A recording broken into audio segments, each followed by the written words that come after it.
ஸ்ரீ மகாகுரப்யோ நமः. ஹரிः ஓம்.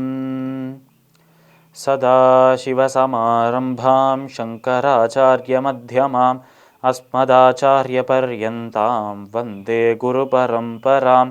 ஸ்ருதிஸ்மிருதிப்புராணானாம் ஆலயம் கருணாலயம் நமாமி பகவத்பாதசங்கரம் லோகசங்கரம். அபார கருணா சிந்தும் ஞானதம் சாந்தரூபிணம் ஸ்ரீசந்திரசேகர குரும் பிரணமாமி முதான்வகம். ஜெம் டிவியின் நண்பர்களுக்கு எனது வணக்கங்கள். இன்றைய நாள் அனைவருக்கும் இனிய நாளாக அமைய எல்லாம் வல்ல இறைவனை வேண்டி இன்றைய மதமும் நம்மதமே நிகழ்ச்சிக்கு செல்வோம்.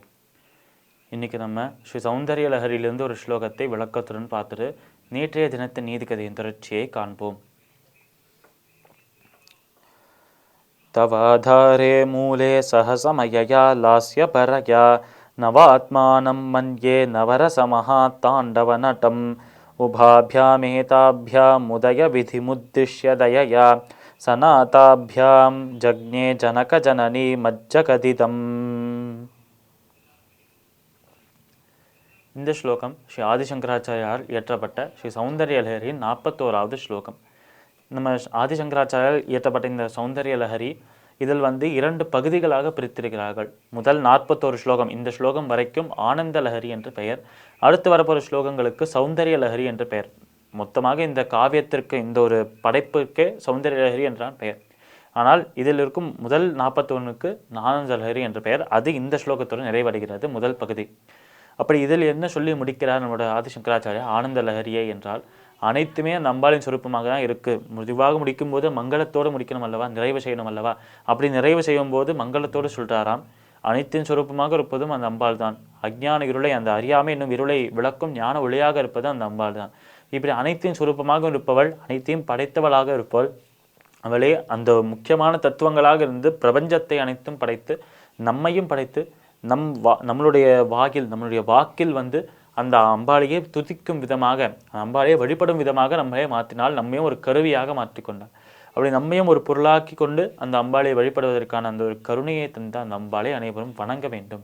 அவளே அனைத்து விதமான சோகங்களையும் அனைத்து விதமான துக்கங்களையும் விளக்கி நம்ம வாழ்க்கையில் ஒரு ஒளி பொருந்திய சூரியனாக இருந்து நம்மளுக்கு ஒரு வழிகாட்டியாகவும் இருப்பாள் என்று சொல்கிறார் சங்கராச்சாரியார்.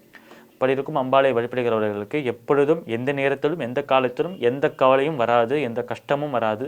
அவர்கள் அனைத்தையும் பெற்று சகலமும் பெற்று சந்தோஷமாக இருப்பார்கள் என்று சொல்கிறார் நம்மளோட சங்கராச்சாரியார். இந்த ஸ்லோகத்திற்குண்டான விளக்கம் இதுவே. இப்போ நம்ம நேற்றைய தினத்தின் நீதிக்கதையின் தொடர்ச்சியை காண்போம்.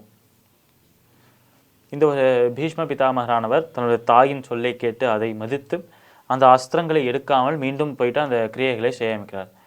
இதுக்குள்ளே அந்த தூதுவன் வருகிறான். மீண்டும் வந்துட்டு அந்த சக்கராதரன் தூதுவனை பார்த்து கேட்குறார், என்ன பீஷ்மர்கிட்ட நான் சொன்னதை சொன்னியா என்று கேட்கும்போது, ஆம் சொன்னேன் மன்னா, அவர் முடியாது, போரிட முடியாது என்று சொன்னார் என்று சொன்னார். முடியாதா? போரிட முடியாமல் அவ்வளோ பெரிய கோழையாக இருக்கிறானா? இப்பொழுதே என்னோட சக்கரத்தை எடுத்துக்கொண்டு, சக்கராதரன் சொல்கிற விஷயங்கள், என்னுடைய பெரும் பலமாக இருக்கும் அந்த சக்கரத்தை எடுத்துக்கொண்டு நான் அவன் ராஜ்யத்துக்கு செல்கிறேன், ஹஸ்தினாபுரத்துக்கு செல்கிறேன். அவனுடன் போரிட்டு நிச்சயமாக அவனை தோற்கடிப்பேன். அவன் போரிடவில்லை என்றால் அந்த ராஜ்யம் எனக்கே என்று ஒரு சிரித்து கொண்டே அங்கேருந்து கிளம்புறாராம் நம்மளோட சக்கராதரன். இப்படி சக்கராதரன் அங்கேருந்து கிளம்பி அங்கே கௌரவ ராஜ்யத்துக்குள்ளே பிரவேசிச்சுட்டு அந்த சக்கரத்தை செலுத்தி, இப்பொழுதே இந்த சக்கரத்தை வைத்து அந்த பீஷ்மரின் அந்த தலையை கொய்து இந்த ராஜ்யத்தை என் கையில் வர வைக்கிறேன், அதை கைப்பற்றுகிறேன் என்று சொல்கிறாராம் இவர் சக்கரத்தை செலுத்த உடனே அந்த சக்கரமும் போகிறதாம். கொஞ்சம் கொஞ்சமாக வழியெல்லாம் தேடி கண்டுபிடிச்சு போய் அனைத்து தெருக்களிலும் போயிட்டு வானத்தில் பறந்து பூமியில் புதைந்து இப்படி பல இடங்களில் போயிட்டு பீஷ்ம பிதாமகர் அந்த ஒரு ஹஸ்தினாபுரத்தின் ராஜ்ய கோட்டைக்கு, அந்த ஒரு சபைக்கு போகிறதாம். சபைக்கு போயிட்டு அங்கே அந்திம கிரியைகளை செய்து கொண்டிருந்த அந்த பீஷ்ம பிதாமகரின் அவரை நோக்கி போனாலும் அது அவர்கிட்ட போன உடனே காற்றுல அப்படியே நின்றுடுத்தான். இது என்ன ஆச்சரியம் என்று வியந்து போய் பார்த்துட்டு இருக்காராம் அந்த சக்கராதரன். அப்பொழுதுதான் அங்கே படித்த சில பண்டிதர்கள் சொல்கிறாராம், நீ என்னதான் நினைத்தாலும் இந்த பீஷ்ம பிதாமரை எதுவுமே செய்ய முடியாது. என்றால் அவர் தர்மத்திற்கு மட்டுமே கட்டுப்பட்டவர், அவர் தர்மத்தை மட்டுமே பின்பற்றுகிறவர், தர்மத்தை மட்டுமே நேசிப்பவர், எப்பொழுதும் தர்ம பாதையில் நடப்பவர். அதனால்தான் தன் தாய் சொன்னாள் என்பதற்காக உன்னிடம் போரிடாமல் இருக்கிறார். தன் தந்தைக்கு செய்ய வேண்டிய அந்த கிரியைகளை ஒரு நல்ல மகனாக, நல்ல பிள்ளையாக செய்து கொண்டிருக்கிறார். இப்படி அவர் பலவிதமாக தர்மத்தை பின்பற்றி கொண்டு அதை வளர்த்து கொண்டே இருக்கிறார். அப்பேற்பட்ட ஒரு தர்மாத்மாவை உன்னால் எதுவுமே செய்ய முடியாது, அந்த சக்கரத்தாலையும் எதுவும் செய்ய முடியாது என்று சொல்கிறாளாம். உடனே இந்த சக்கரமானது சுழன்று கொண்டே அந்த ஒரு இடத்திலே நின்றுட்டு இருக்கான் காத்துல. இப்படி 10 நாட்களாக அந்த சக்கரம் அங்கேயே நிற்கிறது. 10 நாட்கள் கழித்து அந்த கிரியைகள் எல்லாமே முடிந்த பிறகு அந்த சக்கரத்தை தோக்கடித்து சக்கரத்தை வைத்திருந்த சக்கராதரனையும் தோக்கடிக்கிறாராம் பீஷ்ம பிதாமகர். அந்த ஹஸ்தினாபுர ராஜ்யத்தையும் காத்துக்கொண்டு தன்மானத்தையும் காத்துக்கொண்டு தர்மத்தையும் காத்தார் என்று இந்த கதை வர்றது. இந்த நீதிகளில் நம்ம தெரிந்துக்க வேண்டிய நீதி என்னென்றால், தர்மத்தை பின்பற்றுகிறவர்கள், அந்த தர்மத்தின் வழியில் நடப்பவர்கள், தர்மத்தை அனுசரிப்பவள் அவர்களுக்கு எந்த ஒரு கஷ்டமும் எந்த ஒரு தீங்கும் இருக்காது, எந்த ஒரு தீமையும் அண்டாது. எப்பொழுதுமே தர்மத்தை பின்பற்றி உண்மையை பேசி தர்மத்தின் பாதையில் நடப்பவர்களுக்கு எந்த ஒரு தீங்கும் நடக்காது, எப்பொழுதும் ஆனந்தமாக இருப்பார்கள்.